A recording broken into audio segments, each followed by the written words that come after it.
The rain on Zorvax 9 wasn't really rain, more like a fine mist of bioluminescent particles that never quite touched the ground. It floated midair like a shimmering veil, giving everything a faint blue glow that made human skin look ghostly. The kind of thing that would have made a great vacation spot had it not been for the war. Harlan Trist wiped the moisture from his face with the back of his glove, squinting past the alien mist toward the ridge. His left arm hung stiff against his side, wrapped tightly in a field sling. The pain throbbed in sync with his heartbeat. Sharp, unforgiving. He hadn't needed the med scanner to confirm it, but protocol was protocol. The fracture was clean through the radius with a possible hairline in the ulna. Thankfully, it hadn't pierced the skin. Still, it wasn't the worst thing that had ever happened to him. The alien soldiers were watching him from the ledge above, at least a dozen of them. Tall, pale creatures with segmented armor and gill-like slits that pulsed when they breathed. They stood in silence, weapons pointed down but fingers twitching near triggers. Their commander, a broad-shouldered one named Veclan, stepped forward. "Your unit retreated. You are alone now, human." Harlan didn't look up. He was crouched behind a half-destroyed transport hauler, adjusting the makeshift bandage over his shoulder with one hand. "Yeah, I noticed. Thanks for the update. You are injured. Surrender." "Tempting," Harlan muttered, then stood up slowly. "But nah." He winced as he shifted his weight. The broken arm screamed in protest, but he didn't let it show. Not fully. Veclan tilted his head, observing him in that unnerving, silent way aliens often did when they couldn't quite figure out what they were looking at. "You cannot fight like this. Your bones are fragile. You are compromised." Harlan sucked in a breath and flexed the fingers on his good hand. "I've had worse." He saw it then, the flicker of confusion in Veclan's large eyes. It was the same look Harlan had seen a dozen times since the joint ops had begun, aliens trying to reconcile human stubbornness with their understanding of common sense. Then Harlan ran. It wasn't a smart run, more of a zigzagging, stumble sprint fueled by adrenaline and poor decisions. The alien soldiers shouted something in their native tongue as they opened fire. Blue streaks of plasma hissed past him, lighting up the mist in violent bursts. He dove behind a mangled piece of hull plating just as a blast scorched the ground where he'd been standing. His breath came hard and fast. He gritted his teeth and pressed himself flat against the steel. He could hear the aliens' moving boots crunching softly on the crystalline dirt, voices barking orders. Two of them were circling around.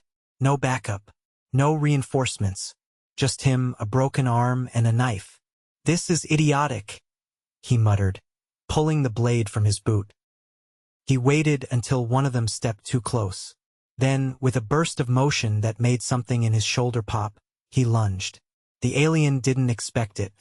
Harlan's knife found the gap under the armplate, between the overlapping sections of armor. It slid in deep, and the alien collapsed with a broken wheeze. The second one raised a weapon. Harlan grabbed the fallen alien's plasma rifle, turned, and fired. The shot caught the soldier in the leg, sending him spinning backward into the rocks. He didn't give himself time to feel good about it. He ducked low and took off again, weaving through the wreckage of the downed shuttle. His shoulder burned. Every jolt sent fresh waves of pain through his spine. He found temporary cover behind a stack of cargo crates. Blood had soaked through his bandage now.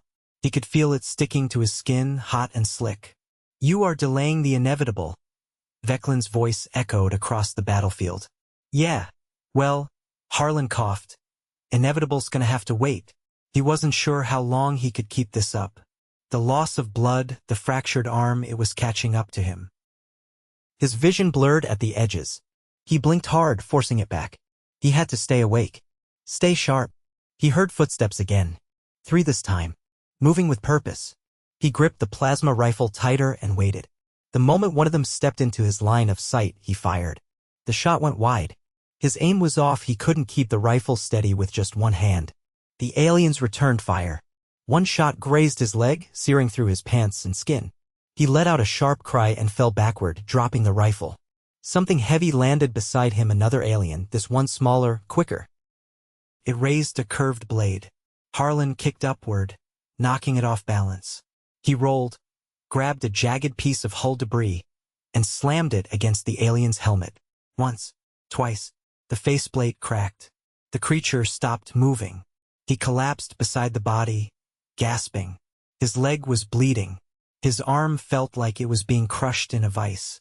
He didn't notice the others closing in until a shadow fell over him. Veclan stood above, flanked by 2 guards. His weapon was lowered, but his expression was unreadable. "You should not be alive." Harlan gave a half-hearted shrug. "Occupational hazard. You were hurt. You should have surrendered." "Probably." He coughed again, wetter this time. "But I figured I'd make your day harder first." There was a long silence. Then Veclan made a short gesture and the guards stepped forward. Harlan tried to lift the debris shard again, but his arm wouldn't obey. The pain had become a dull roar, flooding every nerve. "Easy," Veclan said. "You have earned a different outcome." They didn't kill him. Instead, they carried him to their field station at the base of the ridge.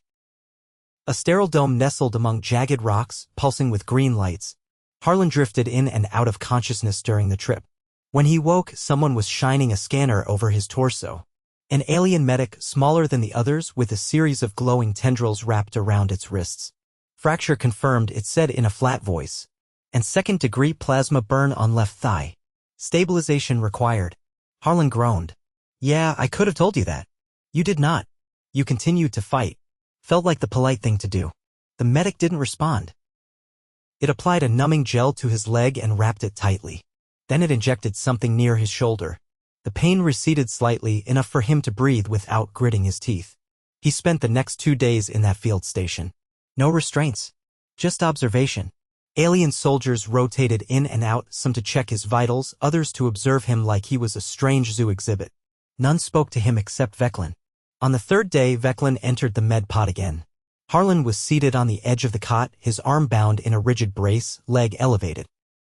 "You should not have survived that encounter," Veclan said. "Even without the injury." "Yeah, well," Harlan said, "humans are full of bad ideas and worse decisions." Veclan tilted his head. "That was not intended as a compliment. I didn't take it as one." The alien stepped closer. "Why did you not surrender?" Harlan looked up. "Because I didn't want to be remembered as the guy who gave up with a busted arm." "You nearly died." "I know." There was a pause. Then Veclan said, "I will assign you an escort. When you can walk unaided, you will be returned to your command." Harlan nodded slowly. "Appreciate it." As Veclan turned to leave, he stopped in the doorway. "One of my soldiers asked why you said, 'I've had worse.'" Harlan chuckled, winced, and said, "Tell them about the time I got bit by a sand beast on Drawl 7 and had to hike 5 miles with a dislocated shoulder. That was worse." Veclan stared at him for a moment, then left without another word. Harlan leaned back on the cot, closed his eyes, and let the numbness carry him towards sleep, knowing the hard part wasn't over, but at least for now, he wasn't running anymore. The alien escort, if it could be called that, consisted of 1 guard and a floating surveillance drone that blinked red every few seconds like it was perpetually unsure if it was recording. Harlan shuffled down the corridor of the field station, legs stiff, arm bound tight against his chest. The brace itched under the bandages, but he wasn't about to ask for anything more comfortable. He'd learned just enough about alien medical care to know that if it wasn't glowing or humming, it probably wasn't working. The corridor curved gently, its walls pulsing with a dim chartreuse hue that reminded him of spoiled milk.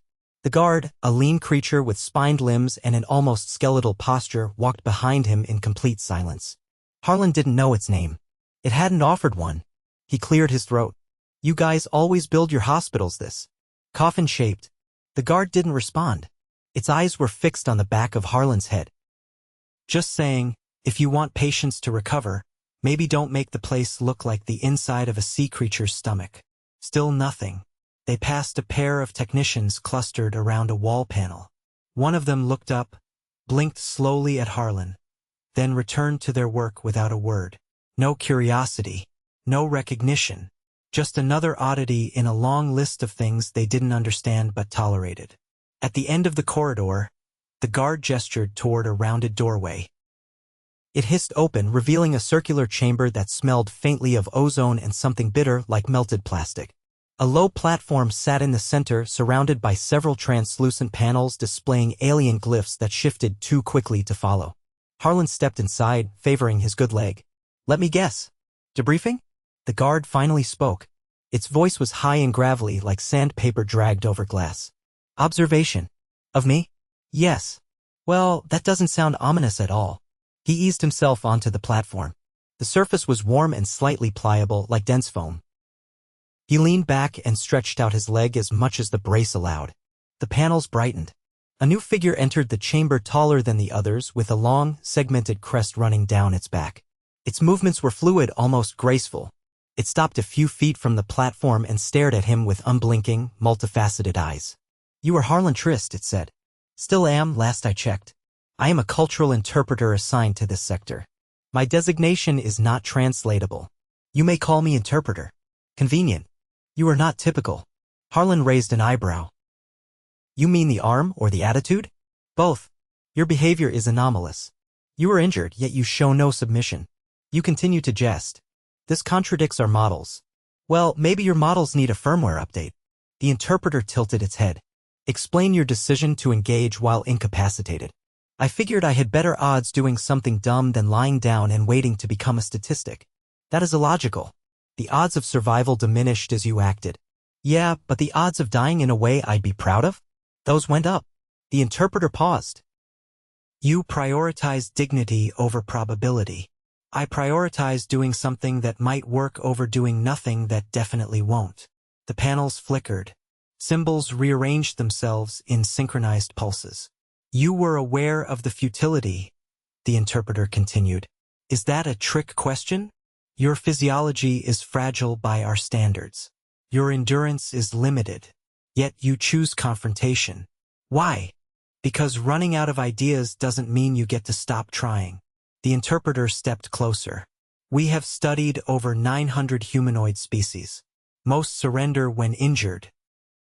They do not resist capture. Harlan shrugged with his good shoulder. Maybe they've got better insurance policies. The interpreter didn't laugh. It didn't even blink. Harlan wasn't sure it could. After a moment, the interpreter gestured toward the platform. Remain still. For thin arms extended from the ceiling, each ending in a rounded instrument. A faint hum filled the air as they scanned his body. Data streamed across the panels in tight, flickering rows. You aligned your fracture manually, the interpreter said. Didn't have a lot of options? That is not standard procedure. I'm not a standard patient. The interpreter studied the readouts. You cut a strip of insulated fabric and used it as a brace. You used heat from the wreckage to cauterize a secondary wound. I improvised. You reduced the risk of septic infiltration by 72%. Without access to sterilization equipment. Had to make do. This is not consistent with your species' documented capabilities. Thanks. The interpreter remained quiet for a moment. Then it said, a request has been sent to your command for retrieval. Estimated arrival, 2 standard rotation cycles. Great. I'll try not to bleed out before then. You are stable. Define stable. Not actively perishing. Well, that's comforting. The interpreter turned to leave but paused at the threshold. You are permitted to walk the internal perimeter of the station. Your escort will remain with you. Generous. Should I avoid any buttons labeled atmosphere purge? The interpreter didn't acknowledge the joke. It exited, the door sealing quietly behind it. Later Harlan guessed it was evening based on the dimming corridor lights. The guard led him to a small observation alcove. The view overlooked the valley below. Jagged rocks, twisted metal from old crashes, and a distant haze where the mist thickened into glowing clouds. He rested his good arm on the metal railing and leaned forward, breathing slowly. The air was cooler here, less saturated with whatever particles made the rest of the station smell like burnt adhesives. The guard stood behind him, silent as ever. You ever get tired of watching me limp around? Harlan asked. The guard didn't answer. I mean, if you're hoping I'll collapse dramatically, I hate to disappoint. Still nothing. He heard soft footsteps behind him. Another figure approached, a smaller alien, no armor, carrying a narrow container. Its skin was a smooth gray-green, its eyes larger and rounder than the others. It stopped beside him and set the container down on the ledge. You require caloric intake, it said. Food. He peered inside. A series of gelatinous cubes wobbled in separate compartments. One of them emitted a faint citrusy aroma. Another smelled disturbingly like wet copper. Any of this going to kill me? Only one is potentially harmful. It has been marked. He stared at the marked cube. It pulsed faintly red. Appreciate the honesty. He picked up the least suspicious cube and bit into it. It dissolved instantly into a cool, tangy liquid that reminded him of old sports drinks mixed with something floral. Not bad, he said. The alien watched him eat, then asked, why did you resist so long? Thought we covered that already. You could have died. Still could. That does not concern you? Of course it does. But you don't want to fight by worrying about what it might cost. The alien tilted its head. You approach danger the way others approach ritual. Maybe that's our ritual. When I was assigned to this post, I reviewed combat reports. You were listed as non-optimal. Higher injury rates. Frequent protocol violations. Erratic decision trees. Sounds about right. Yet you are still operational. Define operational. The alien didn't reply. It gathered the container and turned to leave. Hey, Harlan said, what's your name? The alien paused. I am called Vel. Thanks, Vel. Vel nodded once and disappeared down the corridor. Harlan leaned back against the railing, the glow of the valley casting long shadows across the wall. The guard remained still behind him. The pain in his arm had dulled, but he could still feel the strain behind every movement. The leg wasn't much better, stiff and angry with every step. But he was upright, breathing, talking. And for now that was enough. By the fifth morning, Harlan could walk without leaning on the walls, though it felt like dragging a sack of bricks tied to his hip. The brace on his arm stayed locked in position, and the bruising had turned a deep, angry hue under the skin. The alien med gel helped dull the worst of it, but the ache remained a heavy, constant reminder that Bones didn't care about optimism. He shuffled into the observation alcove again, this time without the guard trailing directly behind. It hovered instead at the corridor entrance, giving him space. That, he figured, was the closest thing to trust he'd get from a species that still couldn't decide whether he was a threat or a fluke. The valley looked different under full daylight. The mist thinned just enough to reveal the jagged terrain and remnants of previous skirmishes. Scorched metal scraps, sunken impact craters, and the occasional glint of something half-buried. Not much grew here. Whatever native flora had existed had probably been bulldozed or glassed decades ago. A few twisted stalks poked through the dirt like skeletal fingers, but otherwise it was all rock and ruin. He was finishing the last of the protein ration when Vel reappeared. This time, the container held a thin strip of something that resembled dried seaweed and smelled like soldered wiring. Vel didn't offer explanation, just set the tray down and waited. You ever eat this stuff? Harlan asked. No. It is tailored to your biochemistry. Great. So if I die, it's personal. Vel watched him chew. The texture was like chewing on insulation foam, but it didn't taste terrible, slightly smoky with a bitter edge. You walk more easily today. Only because the leg's numb. Pretty sure if I sat down too long, it'd seize up like a rusted hinge. Your species has limited regenerative capability. Yeah, we make up for it by being too stubborn to die when we should. Vel shifted slightly. Your escort reported that you refused assistance when navigating the lower corridor. Didn't feel like being carried again. You were not being offered transport, merely support. Same difference from my end. Vel studied him for a moment longer, then turned to leave. Harlan finished the last bite and stood, rolling his good shoulder carefully. The joint still clicked, sometimes a reminder of the impact that had started this whole mess. Over the next few hours, he was allowed to walk the perimeter corridor of the station. It looped in a wide ring, connecting the medic bay, observation alcove, and a silent command platform that monitored the valley. No aliens spoke to him directly, but they glanced his direction with expressions that ranged from wary to analytical. A few nodded slightly as he passed. Back in the med bay later, he settled onto the cot and flexed his injured fingers as much as the brace allowed. The tingling had started again, pins and needles from nerve compression. He'd felt it before, once during a training injury on Earth. If they didn't adjust the alignment soon, the numbness might spread. You're going to need to remove the brace, he told the attending medic, a small, fur-limbed alien with translucent skin that shimmered faintly under the lights. The medic tilted its head.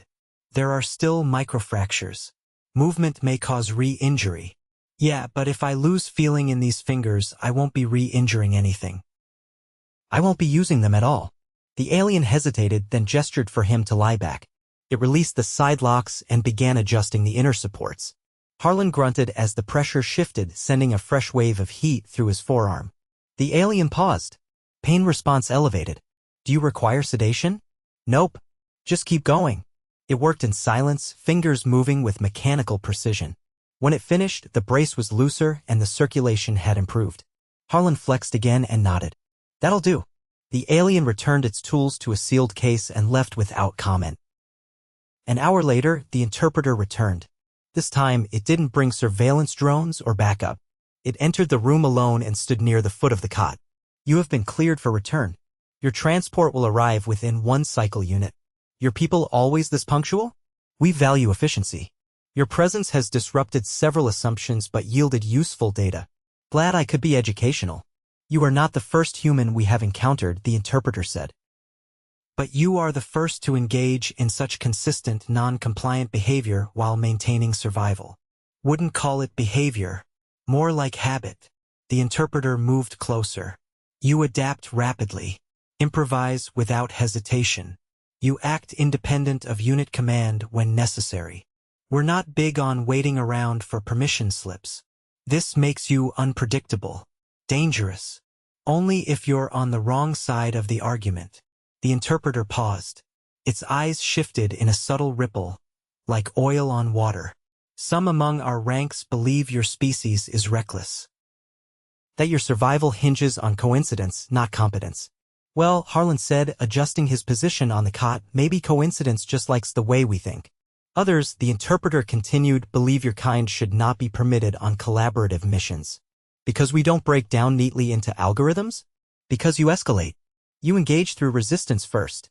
Sometimes resistance is the best option. The interpreter was quiet for several seconds. Then, in a tone that almost carried curiosity. If you had perished that day, would you have considered your actions justified? If I'd done nothing and lived, I wouldn't have been able to look in a mirror. The interpreter nodded slowly. Your philosophy is inefficient but resilient. That's the nicest thing anyone's ever said to me in a field hospital. The interpreter turned toward the exit. You will be escorted to the landing perimeter when your shuttle arrives. Can't wait to walk through another glowing doorway.